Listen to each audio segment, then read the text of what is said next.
नमस्कार, ये आकाशवाणी पटना है। अब आप खालिद रशीद से प्रादेशिक समाचार सुनिए। पहले मुख्य समाचार। प्रधानमंत्री नरेंद्र मोदी आज दरभंगा के शोभन में अखिल भारतीय आयुर्विज्ञान संस्थान एम्स की आधारशिला रखेंगे। कई रेल और अन्य परियोजनाओं का करेंगे लोकार्पण। प्रदेश की 4 विधानसभा सीटों बेलागंज, इमामगंज, तरारी और रामगढ़ उपचुनाव के लिए कड़ी सुरक्षा व्यवस्था के बीच मतदान जारी। राष्ट्रीय औद्योगिक कॉरिडोर विकास निगम और बियाडा के बीच राज्य में औद्योगिक विकास के लिए हुआ समझौता। और हरिहर क्षेत्र का विश्व प्रसिद्ध सोनपुर मेला आज से हो रहा है शुरू। देश विदेश से पहुंच रहे हैं साधु संत और सैलानी। अब समाचार विस्तार से। प्रधानमंत्री नरेंद्र मोदी आज दरभंगा में 12,000 करोड़ रुपए से अधिक की लागत की 25 विकास परियोजनाओं का शिलान्यास और लोकार्पण करेंगे। क्षेत्र में स्वास्थ्य सुविधाओं को मजबूती प्रदान करने के लिए प्रधानमंत्री दरभंगा में अखिल भारतीय आयुर्विज्ञान संस्थान एम्स की आधारशिला रखेंगे। इसके परिसर में सुपर स्पेशलिटी अस्पताल और AYUSH block, medical college, nursing college, रैन बसेरा और अन्य आवासीय सुविधाएं शामिल होंगी। श्री मोदी 13 योजनाओं के पूरा होने पर उन्हें देश को समर्पित करेंगे। इनमें बिदुपुर और सेमरिया आरओबी, बंधुगंज पुल, दरभंगा बाईपास रेल लाइन समेत अन्य योजनाएं शामिल हैं। हमारे संवाददाता ने खबर दी है कि दरभंगा एम्स का निर्माण अगले 3 वर्षों में शोभन में किया जाएगा। इससे मिथिलांचल क्षेत्र के लोगों की आकांक्षाएं पूरी होंगी। एक रिपोर्ट। दरभंगा एम्स के शिलान्यास के साथ साथ प्रधानमंत्री उत्तर बिहार के लिए रेल और रोड कनेक्टिविटी, गैस परियोजना तथा जन औषधि परियोजनाओं का उद्घाटन और शिलान्यास करेंगे, जो विशेष तौर पर मिथिलांचल के विकास को गति देगा। प्रधानमंत्री राष्ट्रीय राजमार्ग से जुड़ी सीमांचल की गलगलिया बहादुरगंज NH सेक्शन का उद्घाटन सहित 5,000 करोड़ रुपए की लागत से विभिन्न परियोजनाओं का शुभारंभ और शिलान्यास करेंगे। इसके अलावा वे रेलवे के माध्यम से लोगों तक सस्ती दवाएं पहुँचाने के लिए देश भर के 18 स्टेशनों पर पीएम जन औषधि केंद्रों का शुभारंभ भी करेंगे। धर्मेंद्र कुमार राय, आकाशवाणी समाचार, दरभंगा। प्रधानमंत्री दरभंगा से ही बेगूसराय के बरौनी में इंडियन ऑयल के बिटुमिन उत्पादन इकाई का शिलान्यास करेंगे। इसके निर्माण पर 389 करोड़ रुपए खर्च होंगे। उप मुख्यमंत्री सम्राट चौधरी ने कहा है कि दरभंगा एम्स का निर्माण होने से राज्य में स्वास्थ्य सुविधाएं बेहतर होंगी। श्री चौधरी ने कहा कि दरभंगा बाईपास रेल लाइन के चालू हो जाने से उत्तर बिहार में विकास की रफ्तार तेज होगी और रोजगार के नए अवसर बढ़ेंगे। वहीं उप मुख्यमंत्री विजय कुमार सिन्हा ने कहा है कि प्रधानमंत्री नरेंद्र मोदी के बिहार दौरे से विकसित भारत के लक्ष्य को हासिल करने में विकसित बिहार बनाने का मार्ग प्रशस्त होगा। उन्होंने कहा कि दरभंगा में कई रेलगाड़ियों की शुरुआत आज से हो रही है, जिससे यात्रा सुगम और आरामदायक होगी। जदयू के कार्यकारी अध्यक्ष और राज्यसभा सांसद संजय झा ने कहा है कि दरभंगा में एम्स के निर्माण से मिथिला के लोगों को बेहतर इलाज के लिए कहीं बाहर नहीं जाना होगा। पूरा जो हम लोग मिथिला क्षेत्र मानते हैं, मिथिला, नेपाल का तराई, इस सारे एरिया के लोगों को जो इलाज के लिए वो लोग जाते थे दिल्ली में के एम्स में या पटना में आते थे, खास करके दिल्ली एम्स में लोगों को काफी समस्या होती थी एडमिशन में या इलाज कराने में। अगर लंबा इलाज हो तो और समस्या होती थी। अब ये सुविधा हो जाने से, जब अगले 3 साल में ये पूरा एम्स बन के तैयार हो जाएगा, ये सुविधा मिल जाने से वो अपने घर से आकर के इलाज करा के वापस जा सकते हैं। दरभंगा के सांसद गोपाल जी ठाकुर ने कहा है कि दरभंगा एम्स के निर्माण से मिथिला के 8.5 करोड़ लोगों की उम्मीदें पूरी होंगी। आकाशवाणी से बातचीत में उन्होंने कहा कि आज का दिन मिथिला के इतिहास का एक ऐतिहासिक दिन है।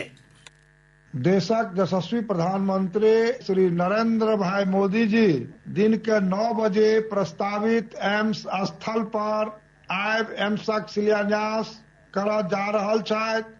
ई सपना संपूर्ण मिथिला के सपना छल जे काल्हि पूरा होमऽ जा रहल हन। और एक वास्ते हम लगातार 15 से लागल रहे। 8.5 करोड़ मिथिलावासी के तरफ से प्रधानमंत्री के हम बधाई भी देना चाहे छी। प्रदेश की 4 विधानसभा सीटों बेलागंज, इमामगंज, तरारी और रामगढ़ उपचुनाव के लिए आज सुबह 7 बजे से मतदान शांतिपूर्वक जारी है। ग्रामीण क्षेत्रों में मतदान केंद्रों पर मतदाताओं की कतार देखी जा रही है। बुजुर्ग मतदाता पूरे जोश के साथ मतदान के लिए केंद्रों पर पहुंच रहे हैं।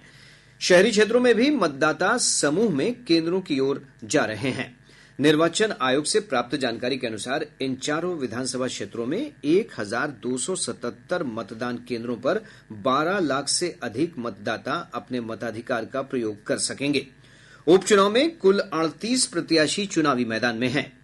इंडिया गठबंधन से राष्ट्रीय जनता दल 3 सीटों पर चुनाव लड़ रहा है, वहीं भाकपा माले 1 सीट पर मुकाबले में है। एनडीए खेमे से भाजपा 2 सीट पर, जबकि जदयू और हिंदुस्तानी अवाम मोर्चा 1-1 सीट पर चुनाव लड़ रही है। बहुजन समाज पार्टी ने 2, जबकि जन सुराज पार्टी ने सभी 4 सीटों पर उम्मीदवार उतारे हैं। गया से हमारे संवाददाता ने बताया है कि इमामगंज और बेलागंज विधानसभा क्षेत्र में मतदान शांतिपूर्वक जारी है। सुरक्षा के व्यापक प्रबंध किए गए हैं। एक रिपोर्ट। इमामगंज और बेलागंज विधानसभा क्षेत्र में मतदान सुबह 7 बजे शुरू हो गया। मतदान को लेकर मतदाताओं में खासा उत्साह है। लोग कतारबद्ध होकर अपनी बारी का इंतजार कर रहे हैं। इमामगंज विधानसभा क्षेत्र के 317 मतदान केंद्रों पर शाम 4 बजे तक मतदान होगा। वहीं शेष 29 मतदान केंद्रों पर मतदान का समय शाम 6 बजे तक निर्धारित है। बेलागंज विधानसभा क्षेत्र के सभी मतदान केंद्रों पर शाम 6 बजे तक मतदान होगा। जिला निर्वाचन पदाधिकारी सह जिलाधिकारी डॉक्टर त्यागराजन एसएम ने बताया कि मतदान केंद्रों पर कड़ी सुरक्षा व्यवस्था के बीच मतदान हो रहा है। अभी तक किसी प्रकार के असामाजिक गतिविधि की सूचना नहीं मिली है। आकाशवाणी समाचार के लिए गया से धर्मवीर भारती। कैमूर से हमारे संवाददाता ने बताया है कि रामगढ़ विधानसभा उपचुनाव के लिए मतदान जारी है। ग्रामीण क्षेत्रों में बुजुर्ग और महिला मतदाता सुबह से ही मतदान केंद्र पहुंच रहे हैं। रामगढ़ विधानसभा उपचुनाव के लिए मतदान सुबह 7 बजे से कड़ी सुरक्षा के बीच जारी है। गुलाबी ठंड के बीच मतदाता मतदान केंद्रों पर पहुंचकर पहले मतदान बाद में जलपान के तर्ज पर कतारबद्ध होकर बारी बारी से अपने मताधिकार का प्रयोग कर रहे हैं। प्रशासन द्वारा सभी मतदान केंद्रों पर सुरक्षा का पुख्ता इंतजाम किया गया है। डीएम सावन कुमार, एसपी ललित मोहन शर्मा सहित जिले के वरीय पुलिस एवं प्रशासनिक अधिकारी मतदान केंद्रों पर पहुंचकर विधि व्यवस्था की मॉनिटरिंग कर रहे हैं। आकाशवाणी समाचार के लिए कैमूर से श्रीकांत पांडे। इधर भोजपुर के तरारी विधानसभा क्षेत्र के सभी मतदान केंद्रों पर शांतिपूर्ण ढंग से मतदान जारी है। मतदान को लेकर सुरक्षा के व्यापक प्रबंध किए गए हैं। कई मॉडल बूथ भी बनाए गए हैं। हमारे संवाददाता ने बताया है कि मतदाताओं में उत्साह दिख रहा है। महिला मतदाताओं की संख्या ज्यादा देखी जा रही है। प्रादेशिक समाचार आप आकाशवाणी पटना से सुन रहे हैं। ताजा समाचारों के लिए आप हमारे एक्स हैंडल AIR_News_ पर जा सकते हैं।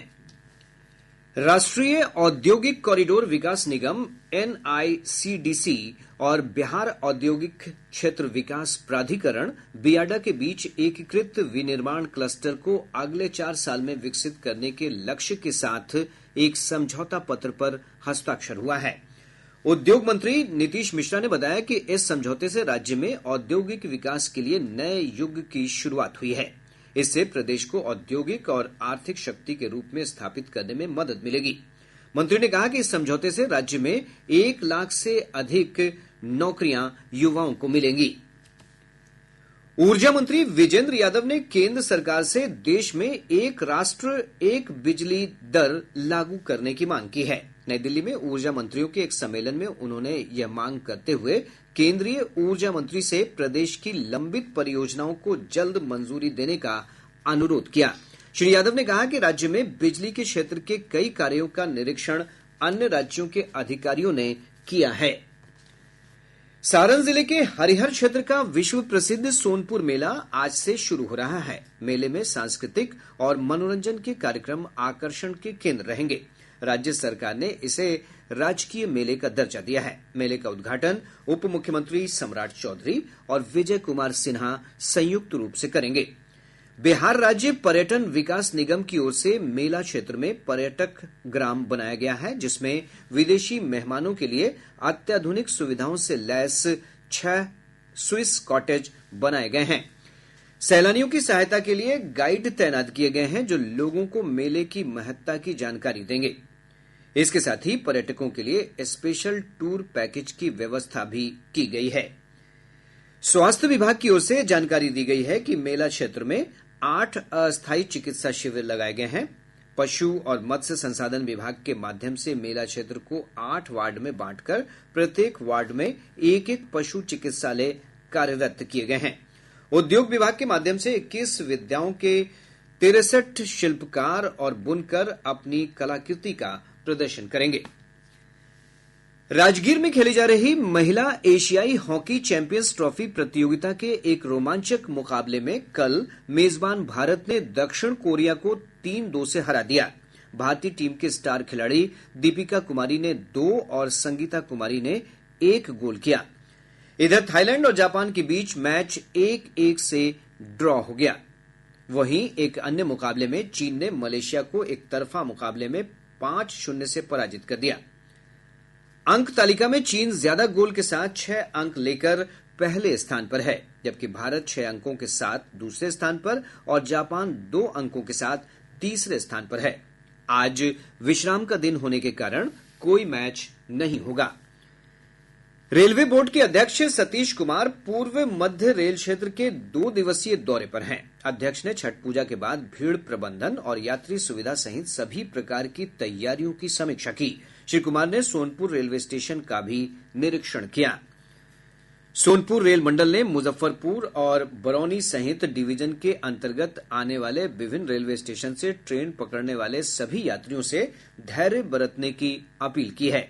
सोनपुर मंडल के वरिष्ठ वाणिज्य अधिकारी रोशन कुमार ने आकाशवाणी समाचार से बातचीत में कहा कि भगदड़ से बचने के लिए होल्डिंग एरिया बनाए गए हैं। सभी भीड़ भाड़ वाले स्टेशनों पर पर्याप्त सुविधाएं हैं और बड़ी संख्या में विशेष ट्रेन चलाई जा रही है।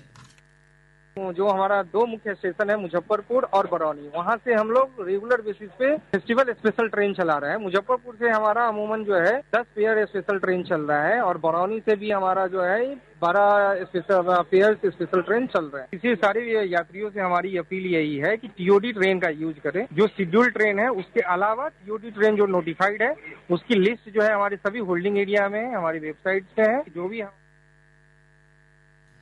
मौसम विभाग ने कहा है कि 14 नवंबर से एक पश्चिमी विक्षोभ के सक्रिय होने से ठंड में बढ़ोतरी होगी। मौसम विज्ञान केंद्र पटना के वैज्ञानिक ने बताया कि इस विक्षोभ के प्रभाव से सुपौल, अररिया और मधुबनी समेत हिमालय की तराई वाले क्षेत्रों में सुबह के समय कोहरा छाया रहेगा। अब पटना से प्रकाशित प्रमुख समाचार पत्रों की सुर्खियां। आज के सभी समाचार पत्रों ने अलग अलग खबरों को प्रमुखता से प्रकाशित किया है।